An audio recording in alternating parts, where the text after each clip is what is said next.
সূরা তাহা। বিসমিল্লাহির রহমানির রহিম। রহমান রহিম আল্লাহ তাআলার নামে। তাহা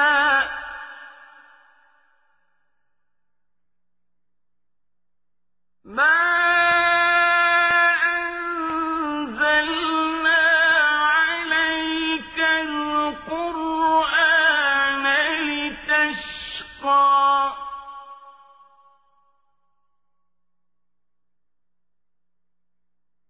إلا تذكرة لمن يخشى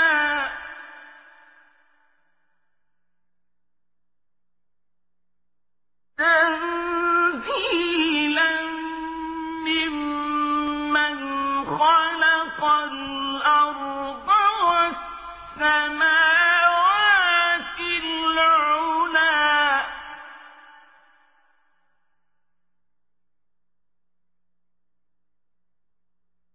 الرحمن على العرش استوى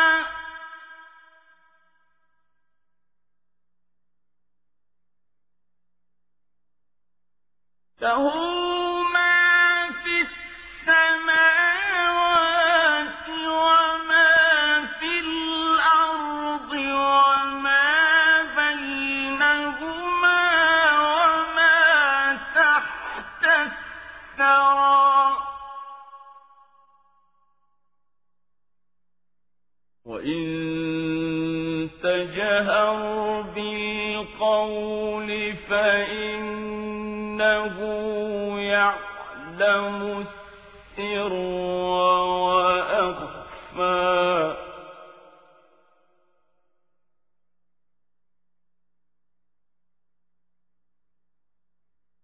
الله لا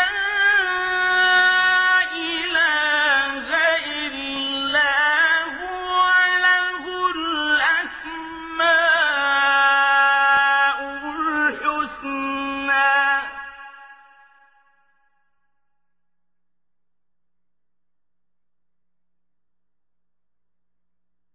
وهل أتاك حديث موسى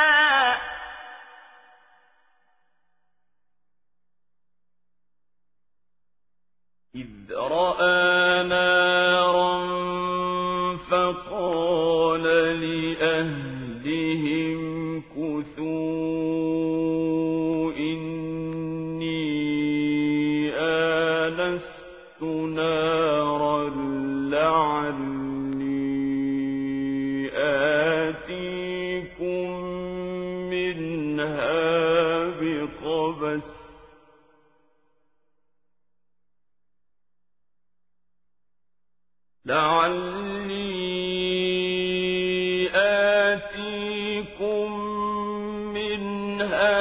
بقبس أو أجد على النار هدى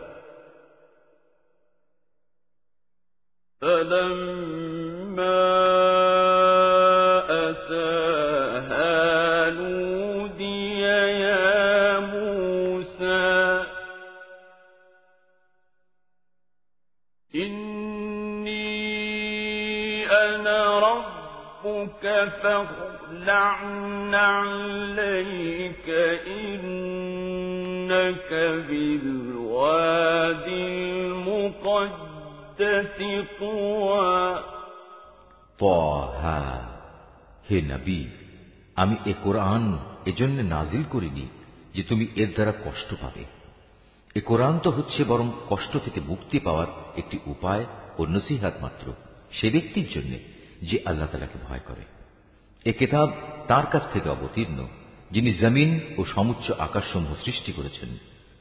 দয়াময় আল্লাহ তাআলা মহান আরশে সমাসীন হলেন।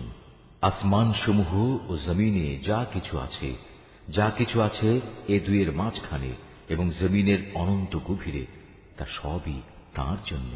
হে মানুষ, তুমি যদি জোরে কথা বলো তা যেমন তিনি শুনতে পান, তেমনি গোপন কথা বরং তার চাইতেও গোপন যা তাও তিনি জানেন। আল্লাহ তাআলা ছাড়া অন্য কোনো মাবুদ নেই, যাবতীয় উত্তম নাম তাঁর জন্যই নিবেদিত। হে নবী, তোমার কাছে কি মুসার কাহিনী পৌঁছেছে? বিশেষ করে সে ঘটনাটি যখন সে দূরে আগুন দেখল এবং তার পরিবারের লোকজনদের বলল, তোমরা এখানে অপেক্ষায় থাকো, আমি অবশ্যই আগুন দেখতে পেয়েছি।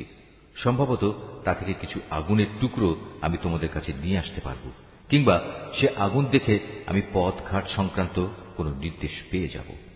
অতঃপর সে যখন সে স্থানে পৌঁছল, তখন তাকে আহ্বান করে বলা হলো, হে মুসা, নিশ্চয়ই আমি হচ্ছি তোমার মালিক।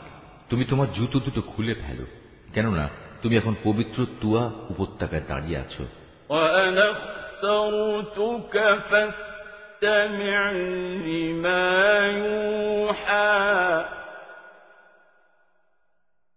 إنني أنا الله لا إله إلا أنا فاعبدني وأقم الصلاة لذكري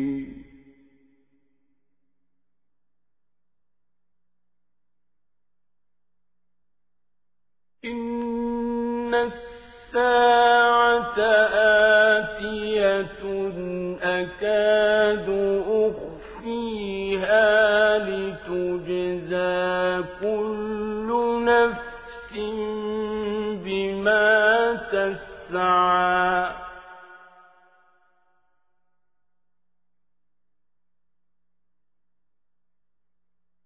فلا يصدنك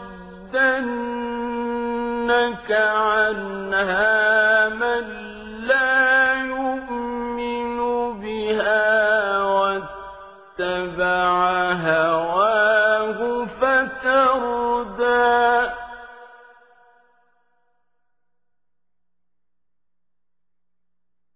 وما تلك بيمينك يا موسى আমি তোমাকে নবুয়তের জন্য বাছাই করেছি, অতএব যা কিছু তোমাকে এখন ওহীর মাধ্যমে বলা হচ্ছে তা মনোযোগের সাথে শোনো।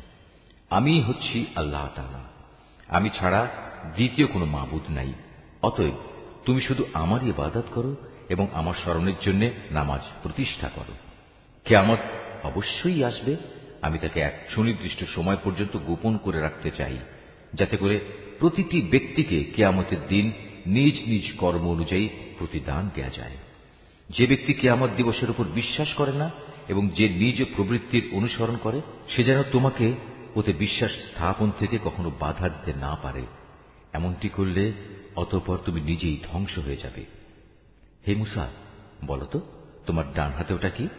قال هي عصاي أتوكأ عليها وأهش بها على غنمي ولي فيها مآرب أخرى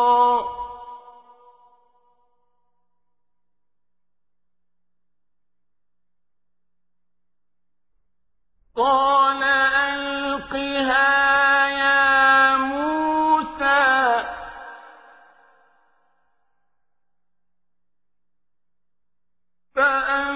فألقاها فإذا هي حية تسعى সে বলল, এটি হচ্ছে আমার হাতের লাঠি।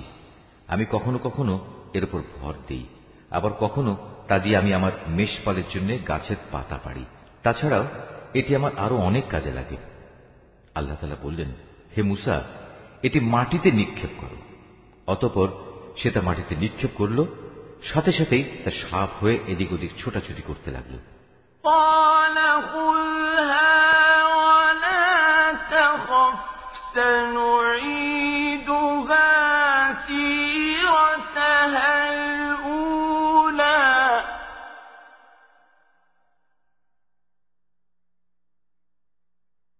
واضم يدك إلى جناحك تخرج بيضاء من غير سوء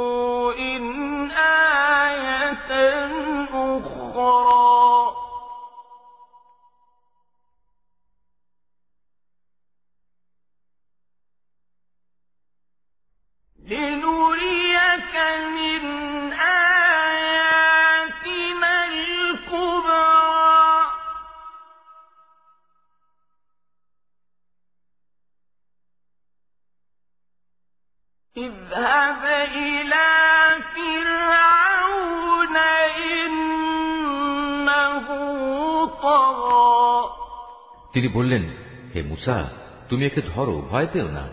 দেখবে আমি এখনই তাকে তার আগের আকৃতিতে ফিরিয়ে আনছি। হে মুসা, এবার তুমি তোমার হাত তোমার বগলে রাখো। অতঃপর দেখবে কোন রকম অসুখজনিত দোষ ত্রুটি ছাড়াই তা নির্মল উজ্জ্বল হয়ে বেরিয়ে আসবে। এ হচ্ছে আমার পরবর্তী নিদর্শন। এগুলো এজন্য দেয়া হলো যেন আমি তোমাকে আমার কুদরতের আরো বড় বড় নিদর্শন দেখাতে পারি। হ্যাঁ, এবার এগুলো নিয়ে তুমি ফেরাউনের কাছে যাও, কেননা সে নিজেকে মাবুদ দাবি করে মারাত্মক সীমা লঙ্ঘন করে ফেলেছে।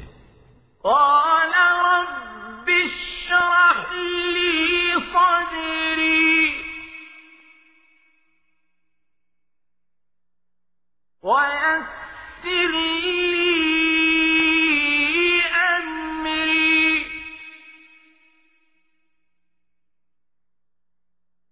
واحلل عقدة من لساني يفقهوا قولي واجعل لي وزيرا من أهلي هارون أخي اشدد به أزري وأشركه في أمري كي نسبحك كثيرا ونذكرك كثيرا إنك كنت بنا بصيرا। সে বলল, হে আমার মালিক, তুমি আমার জন্য আমার বক্ষকে প্রশস্ত করে দাও, আমার কাজ আমার জন্য সহজ করে দাও, আমার জিহ্বার জড়তা দূর করে দাও, যাতে করে ওরা আমার কথা বুঝতে পারে। আমার আপনজনদের মধ্যে থেকে একজনকে আমার সাহায্যকারী বানিয়ে পাঠাও। হারুন হচ্ছে আমার ভাই, তাকেই বরং তুমি আমার সহযোগী বানিয়ে দাও। তার দ্বারা তুমি আমার শক্তি বৃদ্ধি করো, তাকে আমার কাজের অংশীদার বানিয়ে দাও, যাতে করে আমরা উভয়ে মিলে তোমার অনেক পবিত্রতা ও মহিমা ঘোষণা করতে পারি, তোমাকে বেশি বেশি স্মরণ করতে পারি। নিশ্চয়ই তুমি আমাদের কার্যক্রমের সম্মুখ দ্রষ্টা। قال قد أوتيت سؤلك يا موسى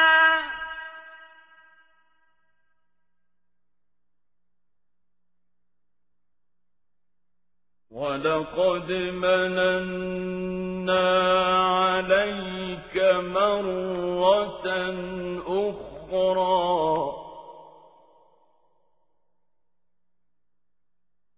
إذ أوحينا إلى أمك ما يوحى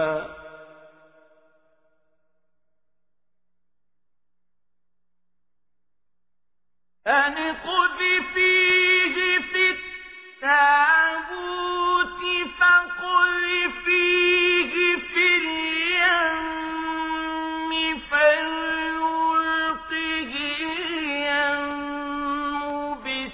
بالساحل يأخذه عدو لي وعدو له وألقيت عليك محبة مني ولتصنع على عيني। তিনি বললেন, হে মুসা, তুমি যা কিছু চেয়েছো তা সবই তোমাকে দেয়া হলো। আমি তো এর আগেও অলৌকিকভাবে তোমার প্রতিপালনের ব্যবস্থা করে তোমার উপর আরেকবার অনুগ্রহ করেছিলাম, যখন আমি তোমার মায়ের কাছে একটি ইঙ্গিত পাঠিয়েছিলাম। আসলে সেই বিষয়টি ইঙ্গিত করে বলে দেওয়ার মতো গুরুত্বপূর্ণ বিষয় ছিল। সে ইঙ্গিত ছিল, তুমি তাকে ফেরাউনের লোকদের কাছ থেকে বাঁচানোর জন্য জন্মের পর একটি সিন্দুকের ভেতরে রেখে দাও, অতঃপর তাকে সিন্দুক সহ নদীতে ভাসিয়ে দাও। যেন নদী তাকে ভাসাতে ভাসাতে তীরে ঠেলে দেয়। আমি জানি একটু পরেই তাকে উঠিয়ে নেবে এমন এক ব্যক্তি যে আমার দুশমন এবং তারও দুশমন। হে মুসা, আমি আমার কাছ থেকে ফিরআউন ও অন্য মানুষদের মনে তোমার জন্য ভালোবাসা সৃষ্টি করে দিয়েছিলাম, যেন তুমি আমার চোখের সামনেই বড় হতে পারো। إذ تمشي أختك فتقول هل أدلكم على من يكفله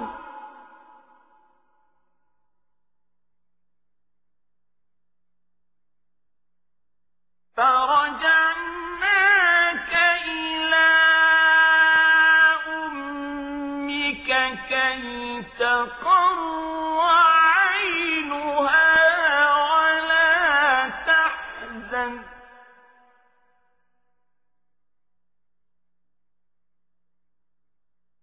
وقتلت نفسا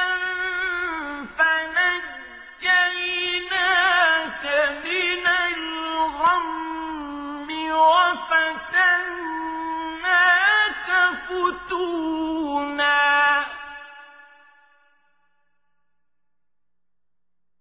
فلبثت سنين في أهل مدين ثم جئت على قدر يا موسى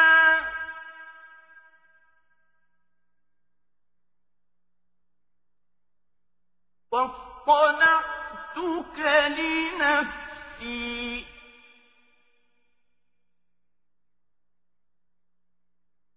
اذهب أنت وأخوك بآياتي ولا تنيا في ذكري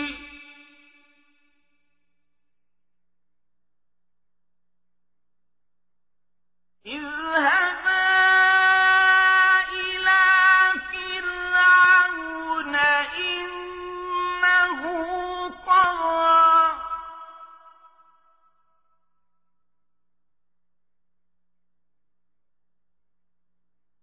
فقولا له قولا لينا لعله يتذكر أو يخشى যখন তোমার বোন চলতে চলতে এখানে এলো এবং ফেরাউনের লোকজনদের বলল, আমি কি তোমাদের কথা বলে দেব কে এর লালন পালনের ভার নিতে পারবে?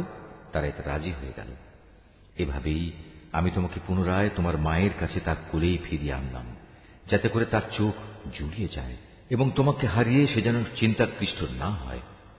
স্মরণ করো, যখন তুমি একজন মানুষকে হত্যা করলে, তখন আমি হত্যাজনিত সেই মানসিক যন্ত্রণা থেকে তোমাকে মুক্তি দিলাম। এছাড়াও তোমাকে আমি আরো বিভিন্নভাবে পরীক্ষা করেছি। অতঃপর তুমি কয়েক বছর মাদিয়ানবাসীদের মাঝে কাটিয়ে এলে। এরপর হে মুসা, একটা নির্ধারিত সময় পরেই তুমি আজ এখানে এসে উপস্থিত হলে। আমি এই দীর্ঘ পরীক্ষা দ্বারা তোমাকে আমার নিজের কাজের জন্য প্রস্তুত করে নিয়েছি। আমার নিদর্শন সমূহ নিয়ে তুমি ও তোমার ভাই এবার ফেরাউনের কাছে যাও, তবে কখনো আমার জিকির থেকে শৈথিল্য প্রদর্শন করো না। তোমরা দুজনে অবিলম্বে ফেরাউনের কাছে চলে যাও, কেননা সে মারাত্মকভাবে সীমা লঙ্ঘন করেছে। হেদায়েত পেশ করার সময় তোমরা তার সাথে নম্র কথা বলবে। হতে পারে সে তোমাদের উপদেশ কবুল করবে, অথবা সে আমার ভয় করবে।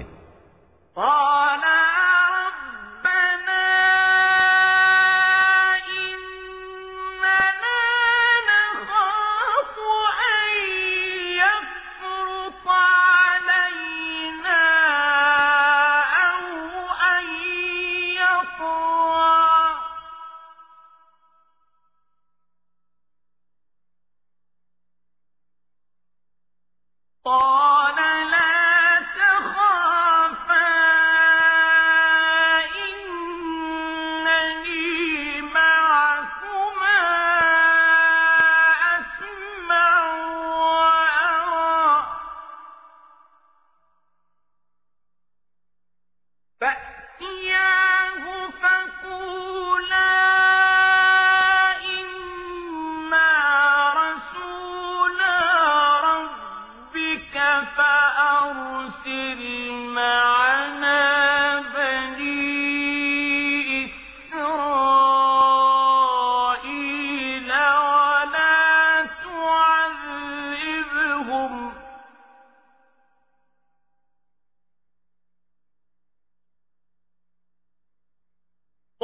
جئناك بآية من ربك والسلام على من اتبع الهدى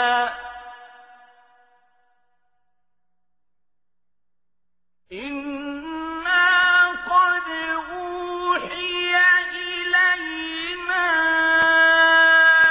أن العذاب على من كذب وتولى তারা বলল, হে আমাদের মালিক, আমরা ভয় করছি সে আমাদের সাথে বাড়াবাড়ি করবে কিংবা সে আরো বেশি সীমা লঙ্ঘন করে বসবে। আল্লাহ তাআলা বললেন, তোমরা কোন রকম ভয় করো না, আমি তো তোমাদের সঙ্গেই আছি, আমি সব কিছু শুনি, সব কিছু দেখি। সুতরাং তোমরা উভয়ই তার কাছে যাও এবং বলো, আমরা তোমার মালিকের পাঠানো দুজন রাসূল। অতএব এই নিপীড়িত বনী ইসরায়েলের লোকদের তুমি আমাদের সাথে যাবার অনুমতি দাও, তুমি তাদের আর কষ্ট দিও না। আমরা তোমার কাছে তোমার মালিকের কাছ থেকে নবুয়তের নিদর্শন নিয়ে এসেছি, এবং যারা এই হেদায়েতের অনুসরণ করবে তাদের জন্য রয়েছে অনাবিল এক শান্তি। আমাদের উপর এ মর্মে ওহী নাযিল করা হয়েছে, যে ব্যক্তি আল্লাহ তাআলাকে অস্বীকার করবে এবং যে ব্যক্তি তার আদেশ থেকে মুখ ফিরিয়ে নেবে তার উপর আল্লাহর আযাব পড়বে।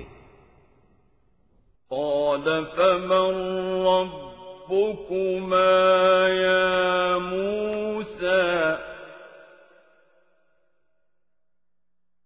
قال ربنا الذي أعطى كل شيء خلقه ثم هدى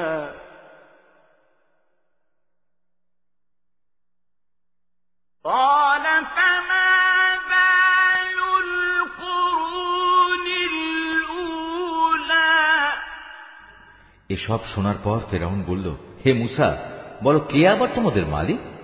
সে বলল, আমাদের মালিক তিনি, যিনি প্রতিটি জিনিসকে তার যথাযোগ্য আকৃতি দান করেছেন, অতঃপর তাদের সবাইকে সঠিক পথ নির্দেশ দিয়েছেন। সে বলল, তাহলে আগের লোকদের অবস্থা কি হবে? قال علمها عند ربي في كتاب لا يضل ربي ولا ينسى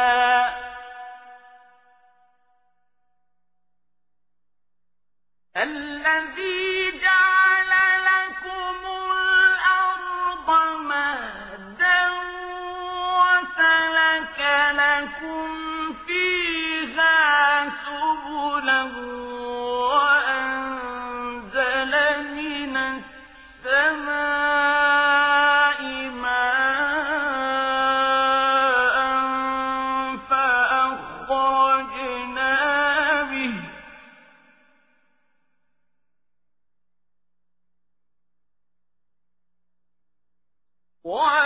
وأنزل من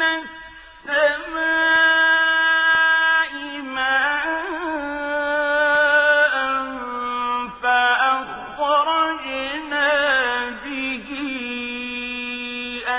أزواجا من نبات شتى كلوا وارعوا أنعامكم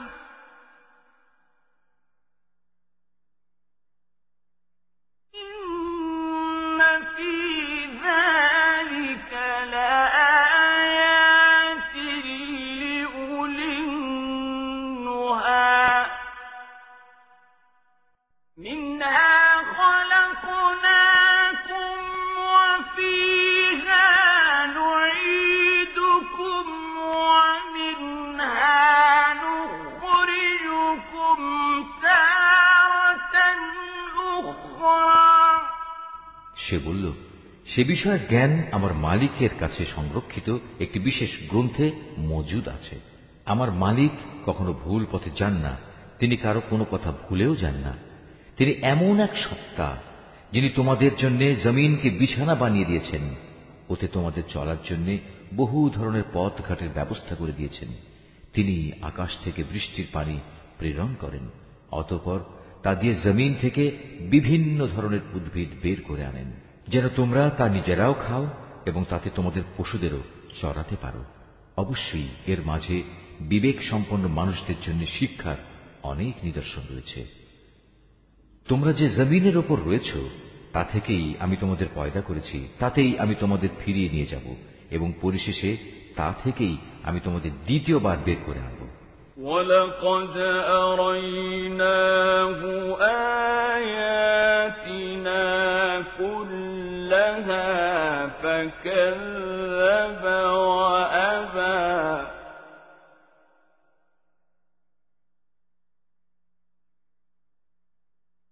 قَالَ أَجِئْتَنَا لِتُخْرِجَنَا مِنْ أَرْضِنَا بِسِحْرِكَ يَا مُوسَى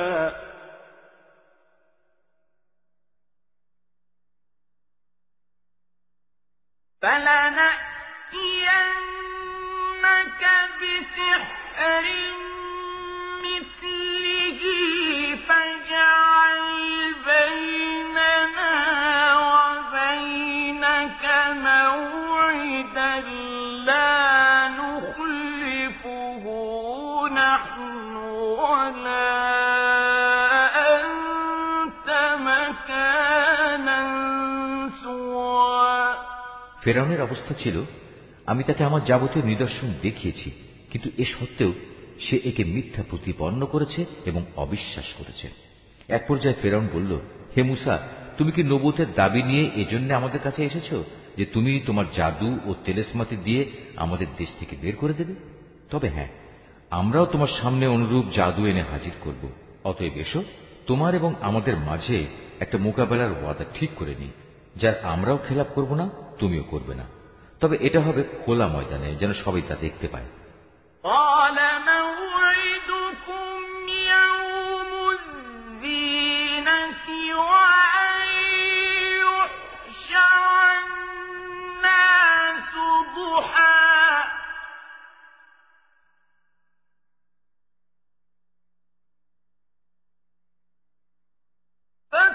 فَتَوَلَّىٰ فِرْعَوْنُ فَجَمَعَ كَيْدَهُ ثُمَّ أَتَىٰ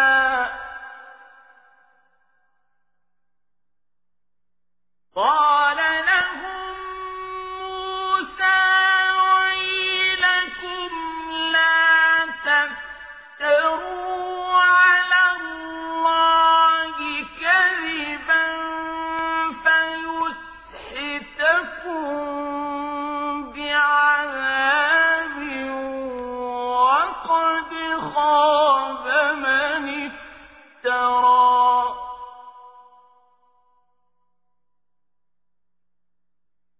فَتَنَازَعُوا أَمْرَهُم بَيْنَهُمْ وَأَسَرُّوا النَّجْوَىٰ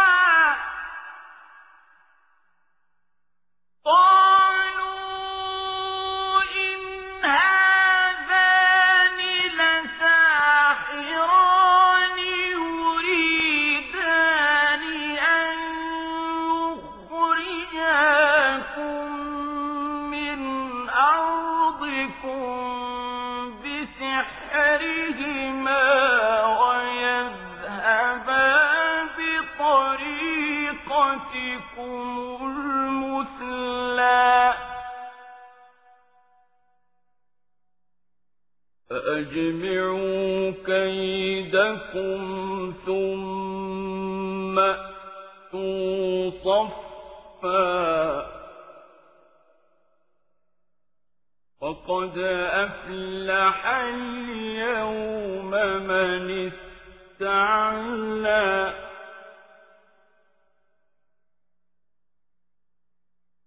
قَالُوا يَا مُوسَىٰ إِمَّا أَن تُلْقِيَ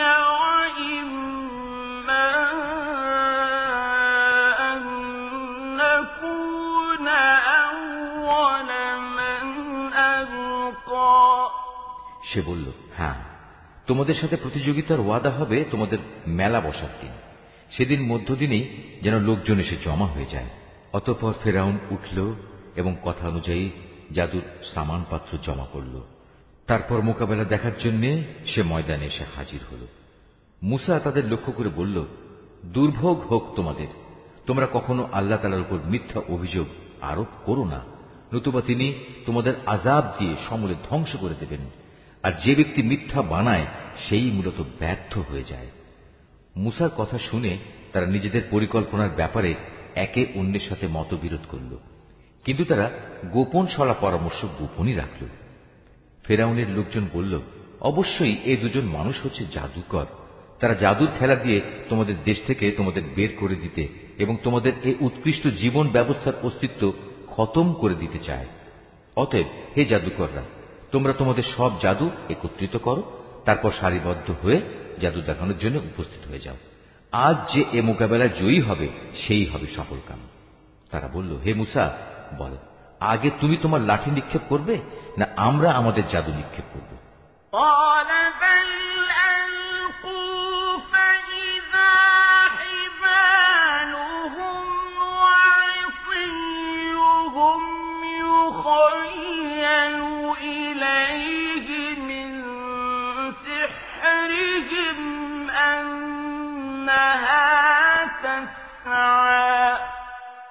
সে বলল, তোমরাই বরং আগে নিক্ষেপ করো। জাদুর প্রভাবে তার কাছে মনে হলো তাদের জাদুর রশি ও লাঠিগুলো বুঝি এদিক সেদিক ছোটাছুটি করছে।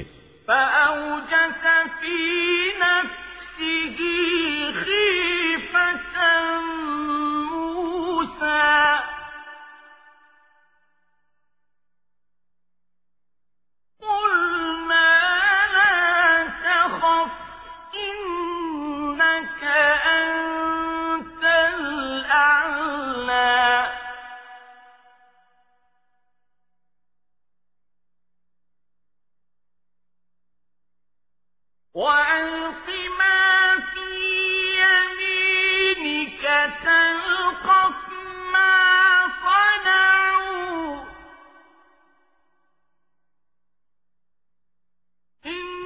إنما صنعوا كيد ساحر ولا يفلح الساحر حيث أتى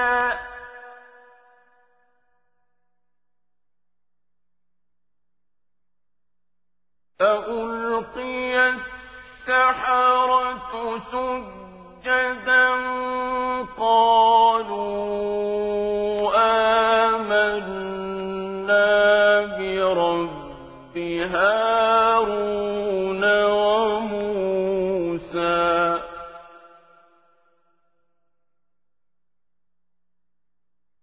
قال آمنتم له قبل أن آذن لكم إنه لكبيركم الذي علمكم السحر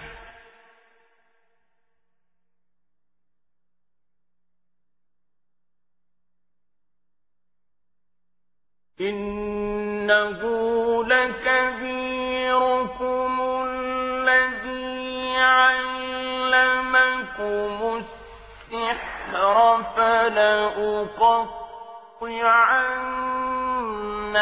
أيديكم وأرجلكم من خلاف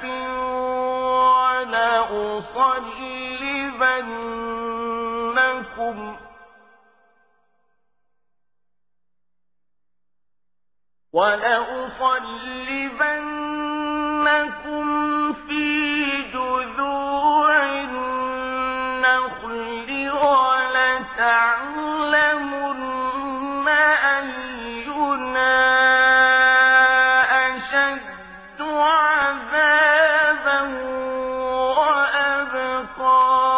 এতে মুসা তার অন্তরে কিছুটা ভয় ও শঙ্কা অনুভব করল। আমি বললাম, হে মুসা, তুমি ভয় পেও না, শেষ তক তুমিই বিজয়ী হবে। হে মূসা, তোমার ডান হাতে যে লাঠি আছে তা ময়দানে নিক্ষেপ করো। দেখবে এ যাবৎ যা খেলা ওরা বানিয়েছে এটা সেগুলোকে গ্রাস করে ফেলবে। মূলত ওরা যা কিছুই করেছে তা তো ছিল নেহায়েত জাদুকরের কৌশল, আর জাদুকর কখনো কামিয়াব হয় না যে রাস্তা দিয়ে সে আসুক না কেন। মূসার লাঠি বিশাল অজগর হয়ে জাদুকরদের সাপগুলো গিলে ফেলল। এটা দেখে অতঃপর জাদুকররা সবাই সাজদাবনত হয়ে গেল এবং তারা বলল, আমরা হারুন ও মূসার মালিকের উপর ঈমান আনলাম। সে ফিরআউন বলল, আমি তোমাদের এ ধরনের কোন অনুমতি দেওয়ার আগেই তোমরা তার উপর ঈমান আনলে। আমি দেখতে পাচ্ছি সেই হচ্ছে আসলে তোমাদের প্রধান গুরু, যে তোমাদের জাদু শিক্ষা দিয়েছে। দেখো এবার আমি কি করি। আমি তোমাদের হাত পা উল্টো দিক থেকে কেটে ফেলব।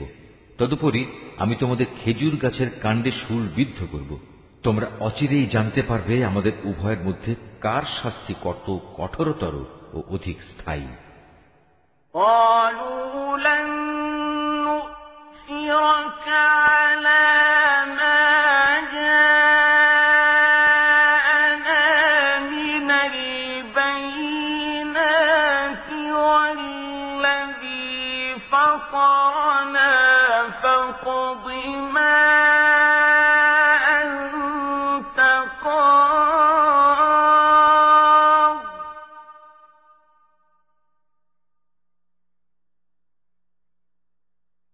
فاقض ما أنت قاض إنما تقضي هذه الحياة الدنيا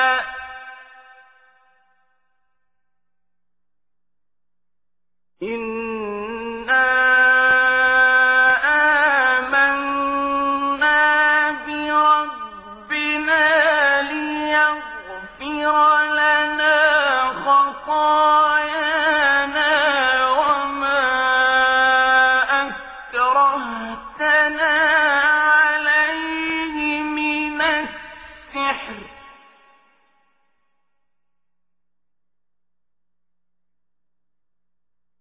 والله خير وأبقى তারা বলল, আমাদের কাছে যে স্পষ্ট নিদর্শন এসেছে এবং যিনি আমাদের এ দুনিয়ায় পয়দা করেছেন তার উপর আমরা কখনোই তোমাকে প্রাধান্য দেব না।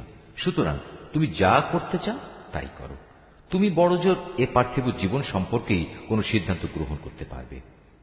আমরা তো আমাদের মালিকের উপর ঈমান এনেছি যাতে করে তিনি আমাদের গুনাহসমূহ, বিশেষ করে তুমি যে আমাদের জাদু করতে বাধ্য করেছ তা যেন মাফ করে দেন।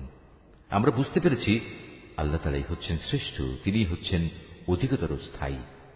إنه من يأت ربه مجرما فإن له جهنم لا يموت فيها ولا يحيا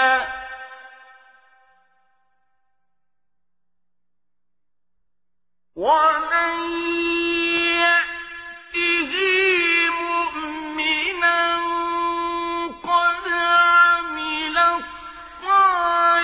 الصالحات فأولئك لهم الدرجات العلى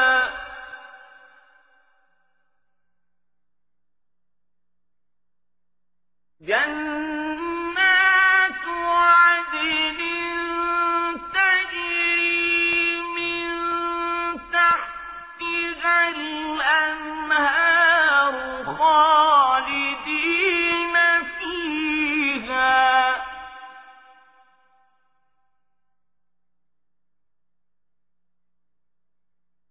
وذلك جزاء من تزكى যে ব্যক্তি কোনো অপরাধে অপরাধী হয়ে তার মালিকের দরবারে হাজির হবে তার জন্য থাকবে জাহান্নাম।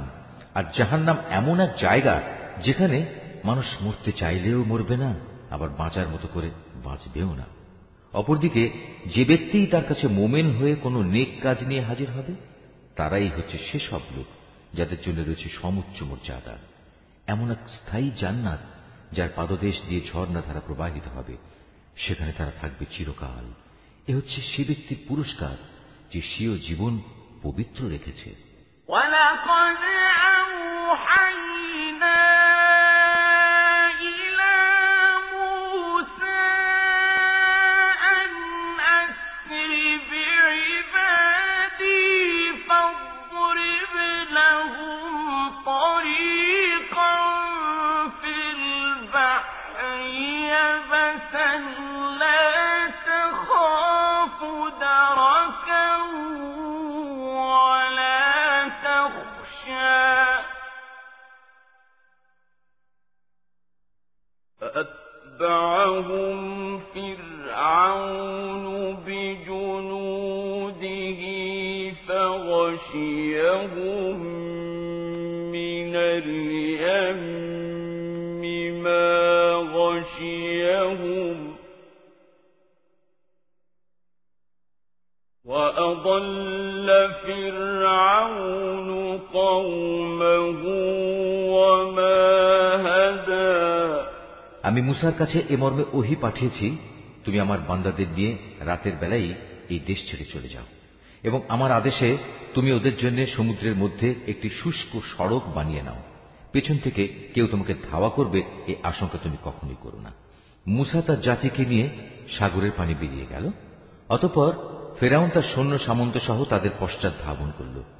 তারপর সাগরের অথই পানি তাদের ডুবিয়ে দেয়, ঠিক যেমনটি তাদের ডুবিয়ে দেওয়া উচিত ছিল। মূলত ফেরাউন তার জাতিকে গোমরাহ করে দিয়েছে, সে কখনোই তাদের সঠিক পথ দেখায়নি।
হে বনি ইসরাইল, চেয়ে দেখো আমি কিভাবে তোমাদের প্রধান শত্রু ফেরাউন থেকে তোমাদের মুক্তি দিয়েছি, এবং আমি তোমাদের নবীর কাছে তুর পাহাড়ের ডান দিকে যে স্থানে তাওরাত গ্রন্থ দানের ওয়াদা করেছিলাম তাও পূরণ করেছি।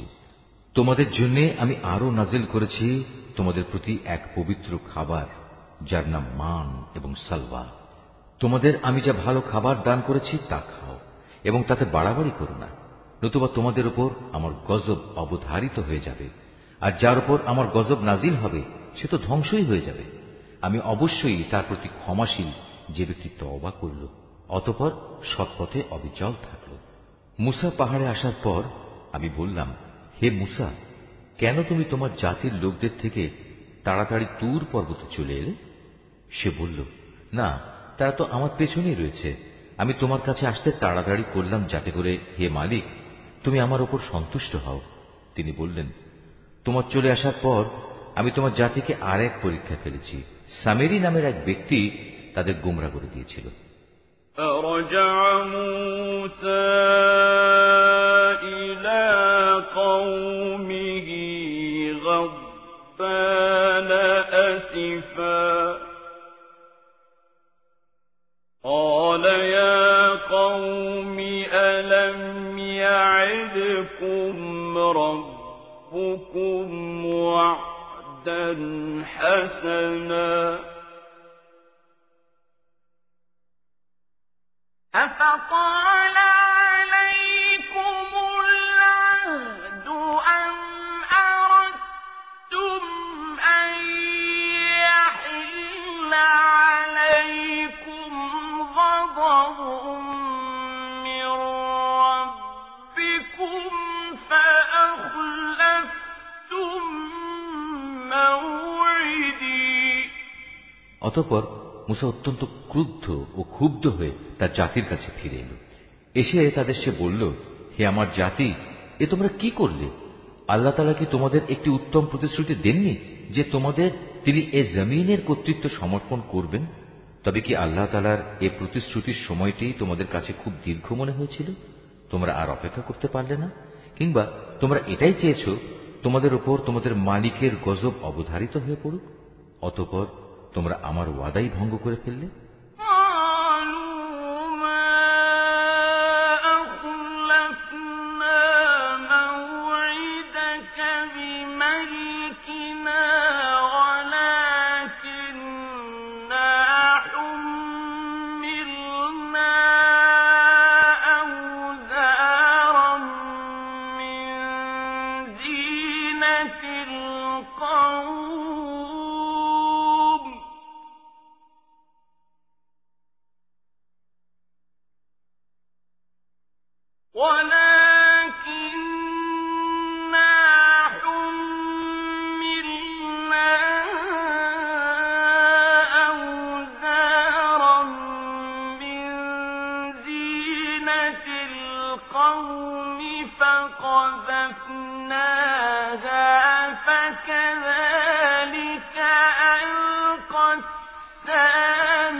তারা বলল, হে মুসা, আমরা তোমার প্রতিশ্রুতি নিজেদের ইচ্ছায় ভঙ্গ করিনি।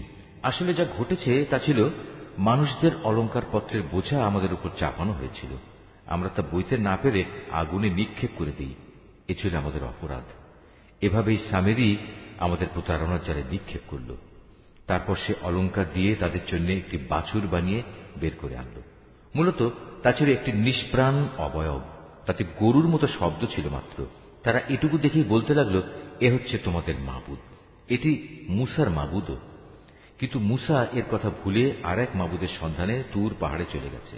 أفلا يرون ألا يرجع إليهم قولا ولا يملك لهم ضرا ولا نفعا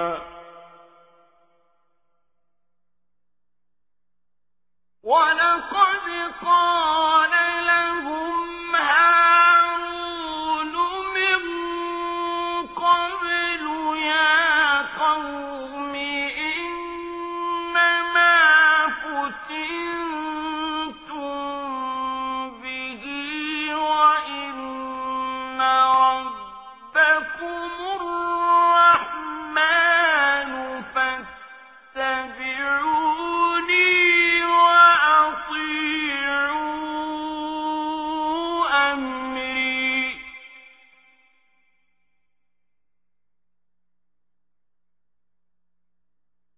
قالوا لن نبرح عليه عاكفين حتى يرجع إلينا موسى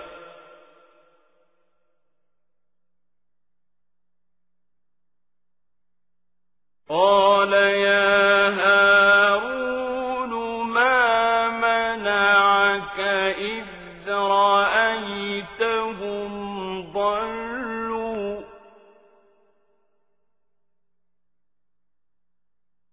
ألا تتبعني أفعصيت أمري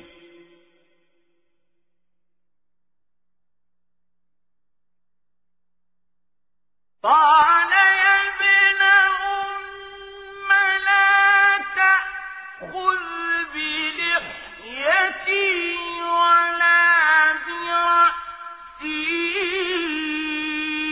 إني خشيت أن تقول فرقت بين بني إسرائيل ولم ترقب قولي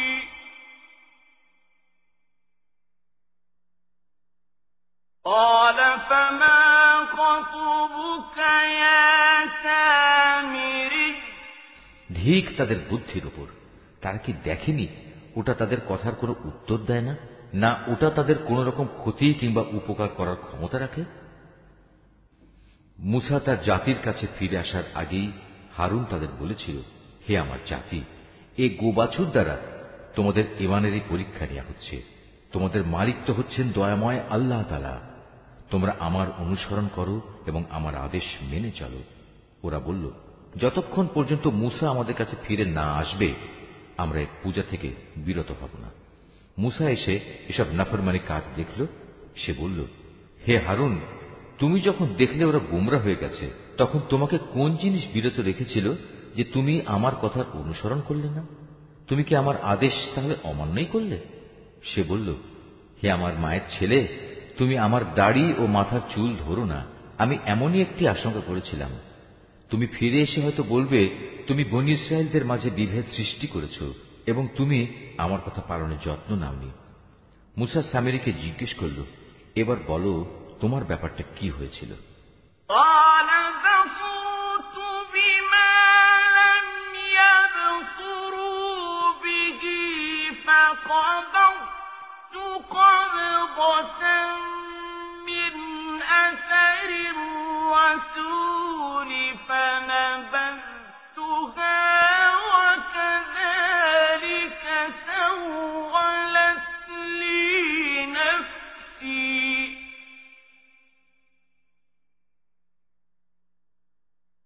قال فاذهب فإن لك في الحياة أن تقول لا مساس وإن لك موعدا لن تخلفه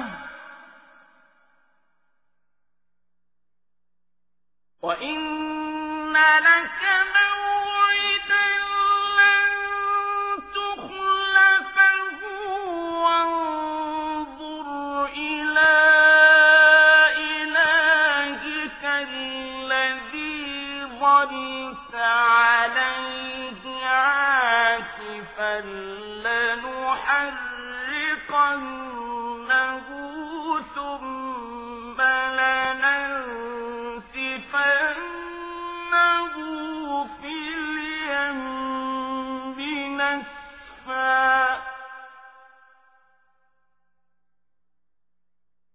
إنما إلهكم الله الذي لا إله إلا هو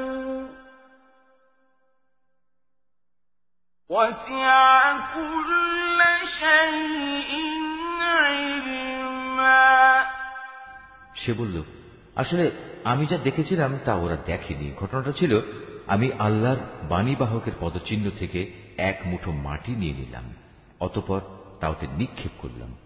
আমার মন কেন জানি এভাবেই আমাকে ব্যাপারটা বুঝিয়ে দিয়েছিল। সে বলল, চলে যাও আমার সম্মুখ থেকে, তোমার জীবদ্দশায় তোমার জন্য এই শাস্তি নির্ধারিত হল। তুমি বলতে থাকবে, আমাকে কেউ স্পর্শ করো না। এছাড়া তোমার জন্য আরো আছে পরকালের আযাবের ওয়াদা, যা কখনো তোমার কাছ থেকে সরে যাবে না। তাকিয়ে দেখো তোমার বানানো মাবুদের প্রতি, যার পূজায় তুমি এতদিন রত ছিলে। আমি ওকে অবশ্যই জ্বালিয়ে দেব, অতঃপর তার ছাই বিক্ষিপ্ত করে সমুদ্রে নিক্ষেপ করব। হে মানুষ, তোমাদের মাবুদ তো কেবল আল্লাহ তাআলাই, যিনি ব্যতীত দ্বিতীয় কোনো মাবুদ নেই। তিনি তার জ্ঞান দিয়ে সবকিছু পরিবেষ্টন করে আছেন। كذلك نقص عليك من أنباء ما قد سبق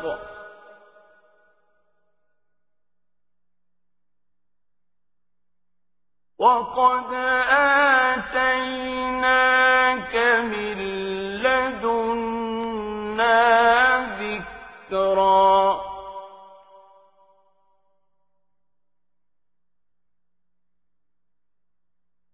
من أعرض عنه فإنه يحمل يوم القيامة وزرا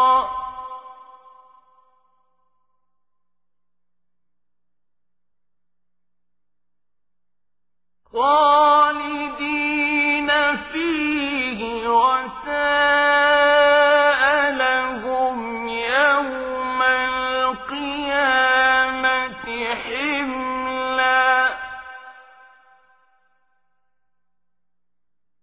يوم ينفخ في الصور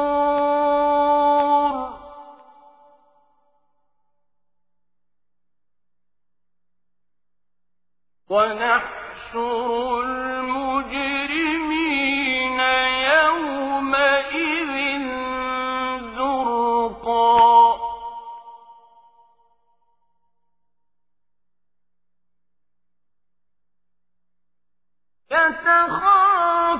يتخافتون بينهم إن لبثتم إلا عشرا হে নবী, মুসার যেসব ঘটনা তোমাদের আগে ঘটেছে তার সংবাদ আমি এভাবেই তোমাকে শুনিয়ে যাব। তাছাড়া আমি তোমাকে আমার কাছ থেকে একটি স্মরণিকাও দান করেছি। যে কেউই এ স্মরণিকা থেকে মুখ ফিরিয়ে নেবে, সে কিয়ামতের দিন নিজ কাঁধে গুনাহের এক ভারী বোঝা বইবে। তারা সব সময় এ অবস্থায় থাকবে, কিয়ামতের কঠিন দিনে তাদের জন্য এ বোঝা কত মন্দ প্রমাণিত হবে। যেদিন সিনায় ফুৎকার দেয়া হবে, সেদিন আমি সব অপরাধীকে এমন অবস্থায় জমা করব, ভয়ে তাদের চোখ নীল ও দৃষ্টিহীন থাকবে। তারা নিজেদের মধ্যে চুপে চুপে বলাবলি করতে থাকবে, তোমরা দুনিয়ায় বড়জোর 10 দিন অবস্থান করে এসেছ। نحن أعلم بما يقولون إذ يقول أمثلهم طريقة إن لبثتم إلا يوما আসলে আমি জানি সে অবস্থানের সঠিক পরিমাণ কত ছিল, বিশেষ করে যখন তাদের মধ্যেকার সবচেয়ে বিবেকবান ব্যক্তি যে সৎ পথে ছিল বলবে, তোমরা তো দুনিয়ায় মাত্র একদিন অবস্থান করে এসেছ। ويسألونك عن الجبال فقل ينسفها ربي نسفا فيذرها قاعا صفصفا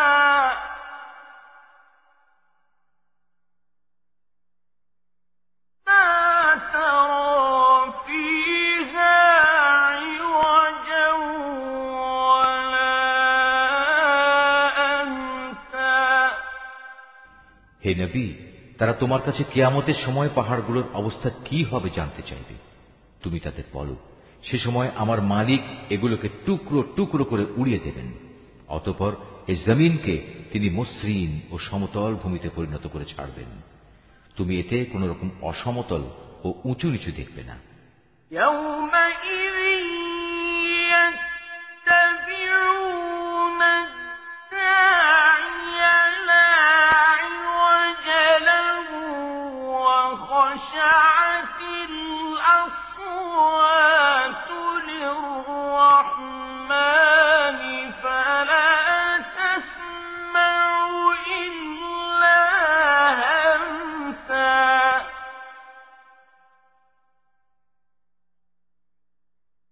يومئذ لا تنفع الشفاعة إلا من أذن له الرحمن ورضي له قولا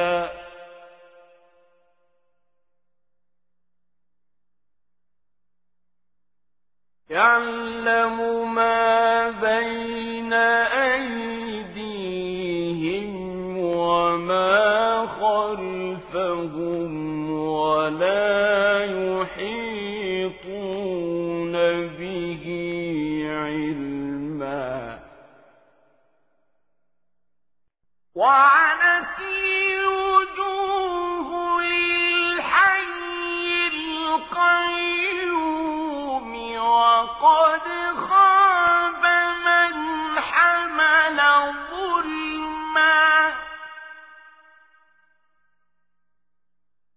ومن يعمل من الصالحات وهو مؤمن فلا يخاف ظلما ولا هضما সেদিন সব মানুষ একজন আহ্বানকারীর পেছনে চলতে থাকবে, তার জন্য কোনো বাঁকা পথ থাকবে না। সে চাইলেও অন্যদিকে যেতে পারবে না। সেদিন দয়াময় আল্লাহ তাআলার প্রচন্ড ক্ষমতার সামনে অন্য সব শব্দেই ক্ষীণ হয়ে যাবে। এ ভয়ঙ্কর পরিস্থিতিতে ভীত বিহবল মানুষের পায়ে চলার মৃদু আওয়াজ ছাড়া আর কিছুই তুমি শুনতে পাবে না। সেদিন পরাক্রমশালী আল্লাহ তাআলার সামনে কারো কোনো রকম সুপারিশই কাজে আসবে না। অবশ্য যাকে করুণাময় আল্লাহ তাআলা অনুমতি দেবেন এবং যার কথায় তিনি সন্তুষ্ট হবেন তার কথা আলাদা। তাদের সামনে ও পেছনে যা কিছু আছে তা তিনি সম্যক অবগত আছেন, কিন্তু তারা তাদের ক্ষুদ্র জ্ঞান দ্বারা তার বিশাল জ্ঞানকে কোনোদিনই পরিবেষ্টন করতে পারবে না। সেদিন মানুষের চেহারাগুলো সেই চিরঞ্জীব ও অনাদি সত্তার সামনে অবনত হয়ে যাবে। ব্যর্থ হবে সে ব্যক্তি যে সেদিন শুধু জুলুমের ভারী বহন করবে। অপরদিকে যে ব্যক্তি ঈমানের সাথে দুনিয়ায় নেক কাজ করেছে, সেদিন সে কোনো জুলুমের ভয় করবে না এবং কোনো ক্ষতির ভয়ও। وكذلك أنزلناه قرآنا عربيا وصرفنا فيه من الوعيد لعلهم يتقون أو يحدث لهم ذكرا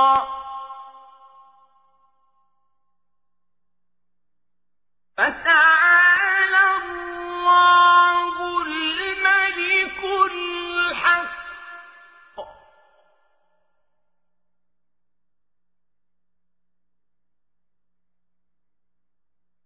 ولا تعجل بالقرآن من قبل أن يقضى إليك وحيه وقل رب زدني علما এভাবেই আমি কোরআনকে পরিষ্কার আরবি ভাষায় নাজিল করেছি এবং তাতে মানুষদের পরিণাম সম্পর্কে সাবধানতা সংক্রান্ত কথাগুলো সবিস্তার বর্ণনা করেছি, যেন তারা গুমরাহি থেকে বেঁচে থাকতে পারে কিংবা তা তাদের জন্য চিন্তা ভাবনা সৃষ্টি করতে পারে। আল্লাহ তাআলা অতি মহান, তিনি সৃষ্টিকুলের প্রকৃত বাদশাহ, তিনি কোরআন নাজিল করেছেন। হে নবী, তোমার কাছে তার ওহী নাজিল পূর্ণ হওয়ার আগে কোরআনের ব্যাপারে কখনো তাড়াহুড়ো করো না, তবে জ্ঞান বাড়াতে চাইলে বলো, হে আমার মালিক, আমার জ্ঞান ভান্ডার তুমি বৃদ্ধি করে দাও। وَلَقَدْ عَهِدْنَا إِلَىٰ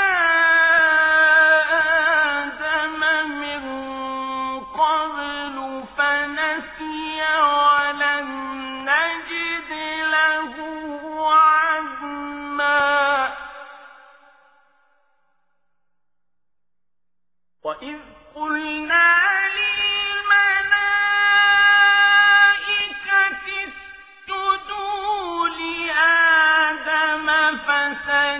فسجدوا إلا إبليس أبى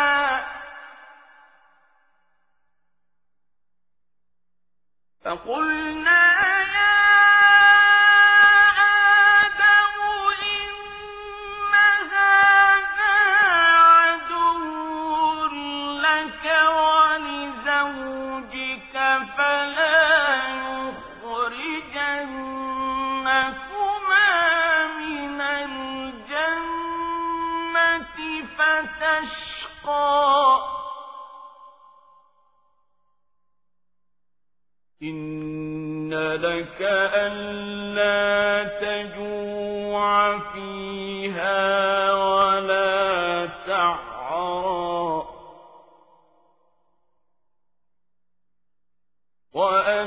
وأنك لا تظمأ فيها ولا تضحى আমি এর আগে আদম সন্তানের প্রতি নির্দেশ দান করেছিলাম, কিন্তু সে এসব কথা ভুলে গেছে। আসলে আমি কখনো সে ব্যাপারে তাকে দৃঢ় সংকল্পবদ্ধ পাইনি। আমি ফেরেশতাদের যখন বলেছিলাম তোমরা আদমকে সিজদা করো, তখন তারা সাথে সাথেই সিজদা করল, কিন্তু ইবলিস সে অস্বীকার করল। আমি আদমকে বললাম, এ শয়তান হচ্ছে তোমার ও তোমার জীবন সাথীর দুশমন, সুতরাং দেখো এমন যেন না হয় যে সে তোমাদের উভয়কেই জান্নাত থেকে বের করে দেবে এবং এর ফলে তুমি দারুণ দুঃখ কষ্টে পড়ে যাবে। অথচ এখানে তুমি কখনো ক্ষুধার্ত হও না, কখনো পোশাক বিহীন হও না, তুমি কখনো এখানে পিপাসার্ত হও না, কখনো রোদেও কষ্ট পাও না।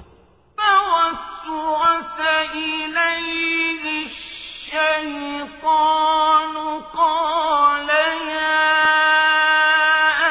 آدم هل أدلك على شجرة الخلد وملك لا يبلى فأكلا منها فبدت لهما سوآتهما وطفقا يخصفان عليهما من ورق الجنة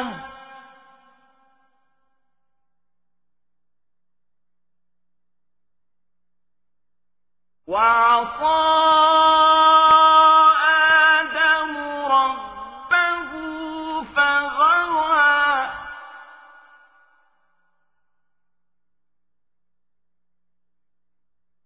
ثم اجتباه ربه فتاب عليه وهدى কিন্তু এত সাবধান করা সত্ত্বেও অতঃপর শয়তান তাকে কুমন্ত্রণা দিল।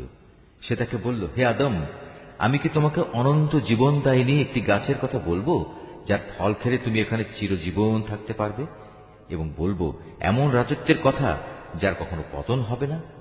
অতঃপর তারা উভয় ওই নিষিদ্ধ গাছের ফল খেল।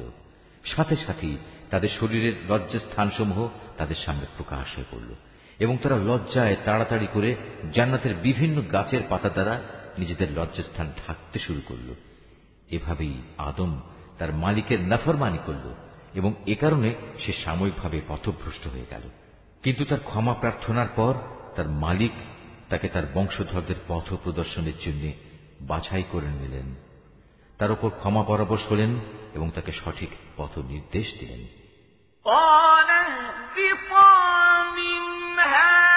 جميعا بعضكم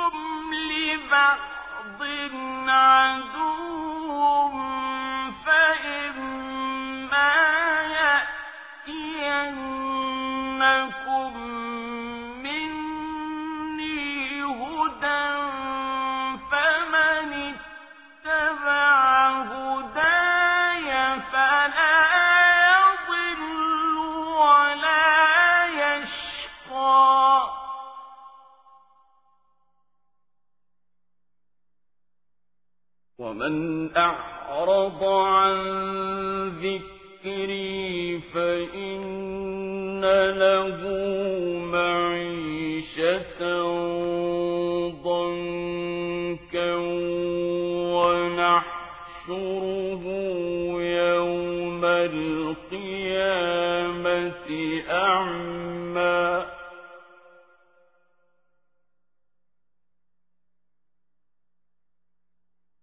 قال رب لم حشرتني أعمى وقد كنت بصيرا তিনি বললেন, শয়তান ও তোমরা এখন উভয় দলই এখান থেকে নেমে পড়ো।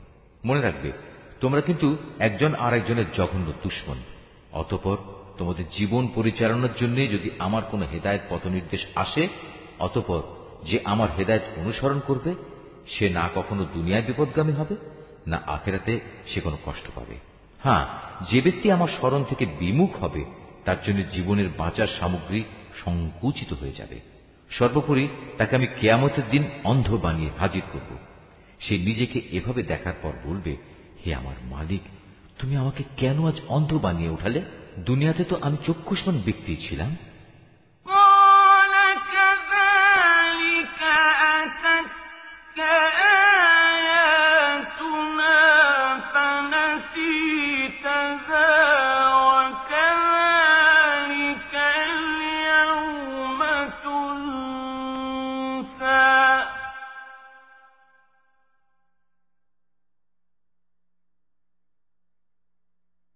وكذلك نجزي من أسرف ولم يؤمن بآيات ربه ولعذاب الآخرة أشد وأبقى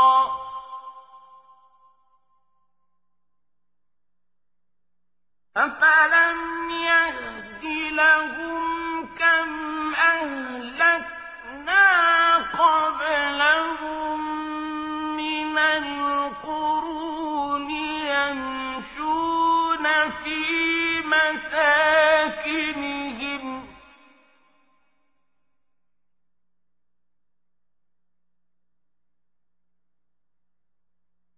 إن في ذلك لآيات لأولي النهى তিনি বলবেন, আসলে দুনিয়াতেও তুমি এমনই অন্ধ ছিলে।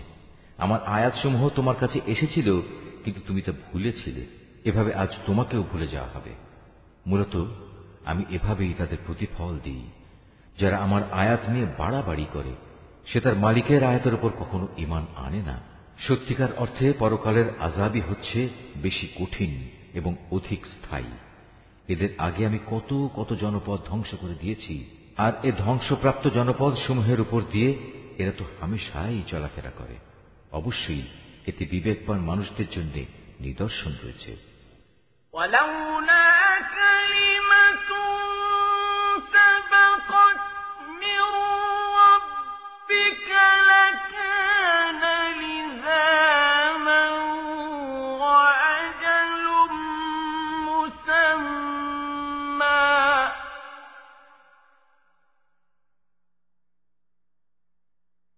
فاصبر على ما يقولون وسبح بحمد ربك قبل طلوع الشمس وقبل غروبها ومن آناء الليل فسبح وأطراف النهار لعلك ترضى যদি তোমার মালিকের পক্ষ থেকে এদের অবকাশ দেওয়ার এই ঘোষণা না থাকত এবং এদের উপর আযাব আসার সুনির্দিষ্ট কালক্ষণ আগেই ঠিক করা না থাকত, তাহলে এদের উপর কবেই আযাব অবশ্যম্ভাবী হয়ে পড়ত।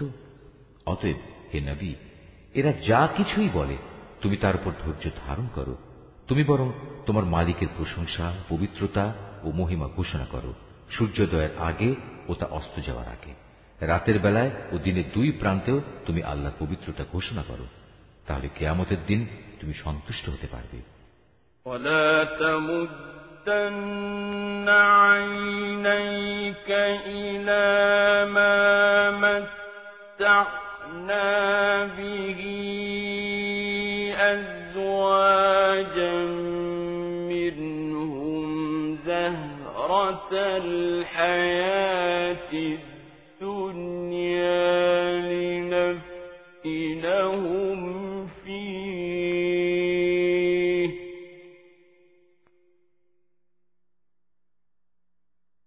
ورزق ربك خير وأبقى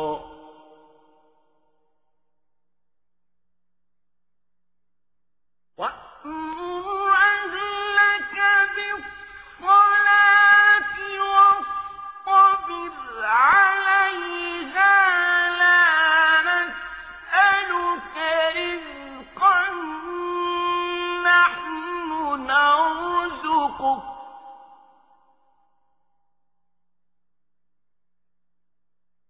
والعاقبة للتقوى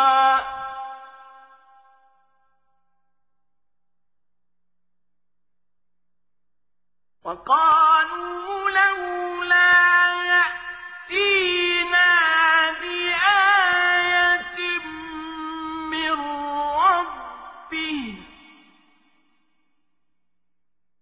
أولم تأتهم بينة ما في الصحف الأولى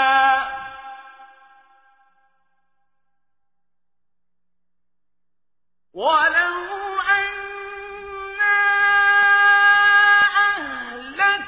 أهلكناهم بعذاب من قبله لقالوا ربنا لولا أرسلت إلينا رسولا فنتبع آياتك لقالوا ربنا لولا أرسلت إلينا رسولا فنتبع آياتك من قبل أن نذل ونخزى হে নবী, পার্থিব জীবনের সৌন্দর্য স্বরূপ ভোগ বিলাসের সেসব উপকরণ আমি তাদের অনেককেই দিয়ে রেখেছি। তার দিকে তুমি কখনো তোমার দু চোখ তুলে তাকাবে না। আসলে আমি এসব কিছু এ কারণেই দিয়েছি যেন আমি তাদের পরীক্ষা করতে পারি। মূলত তোমার মালিকের রিজিকই হচ্ছে উৎকৃষ্ট ও অধিক স্থায়ী। হে নবী, তোমার পরিবার পরিজনকে নামাজের আদেশ দাও এবং নিজেও তার উপর অবিচল থেকো। আমি তো তোমার কাছে কোন রকম রিজিক জীবন উপকরণ চাই না। রিজিক তো তোমাকে আমিই দান করি। আল্লাহ তাআলাকে ভয় করার জন্যই রয়েছে উত্তম পরিণাম। এর পরেও মূর্খ লোকেরা বলে, এ ব্যক্তি তার মালিকের কাছ থেকে আমাদের কাছে কোনো নিদর্শন নিয়ে আসে না কেন? তুমি কি মনে করো তাদের কাছে সেসব দলিল প্রমাণ নেই যা আগের কিতাবসমূহে মজুদ রয়েছে? আমি যদি এর আগেই তাদের কোনো আযাব দিয়ে ধ্বংস করে দিতাম, তাহলে অবশ্যই এরা বলতো, হে আমাদের মালিক, তুমি আযাব পাঠাবার আগে আমাদের কাছে একজন রসুল পাঠালে না কেন? রসুল পাঠালে আমরা এভাবে লাঞ্ছিত ও অপমানিত হওয়ার আগেই তোমার আয়াতসমূহ মেনে চলতাম। قل كل متربص فتربصوا فستعلمون من أصحاب الصراط السوي ومن اهتدى হে নবী, এদের বলো, হ্যাঁ, প্রত্যেক ব্যক্তি তার কাজের প্রতিফল পাবার অপেক্ষা করছে। অতএব তোমরাও অপেক্ষা করো।